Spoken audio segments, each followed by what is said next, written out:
Les rebelles de l'AFC, M23, continuent de semer l'incertitude dans le centre de Walikale, au lendemain de leur annonce de se retirer de cette région du Nord Kivu.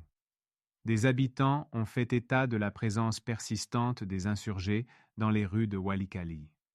Ces derniers circulaient à pied ou à bord de véhicules et étaient visibles notamment au bureau du territoire. Les témoignages recueillis révèlent que les rebelles se sont apparemment divisés en plusieurs groupes. Certains auraient pris la direction de Mubi, d'autres se seraient orientés vers Ntoto, tandis qu'un troisième groupe aurait emprunté l'axe Itebero.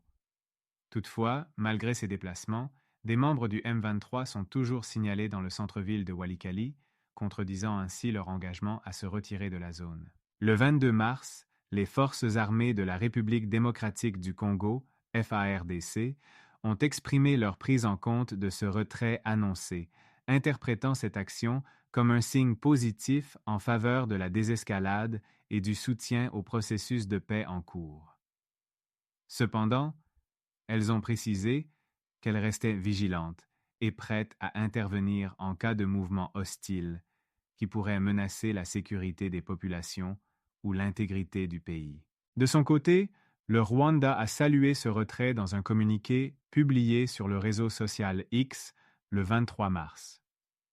Le gouvernement rwandais a réaffirmé son engagement à travailler avec toutes les parties impliquées pour garantir le respect des accords de paix, particulièrement ceux issus du sommet conjoint EAC-SADC, qui visent à trouver une solution durable pour la région.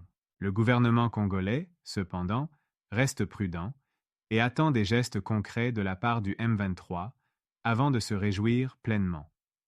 Lors d'une conférence de presse tenue à Kinshasa le 22 mars, la ministre des Affaires étrangères, Thérèse Kayikwamba, a souligné l'importance pour le groupe rebelle de passer de la parole aux actes tout en saluant cette initiative de retrait. Merci de suivre. Abonnez-vous sur votre chaîne Info du Jour TV pour être informé en temps réel sur la RDC et ailleurs.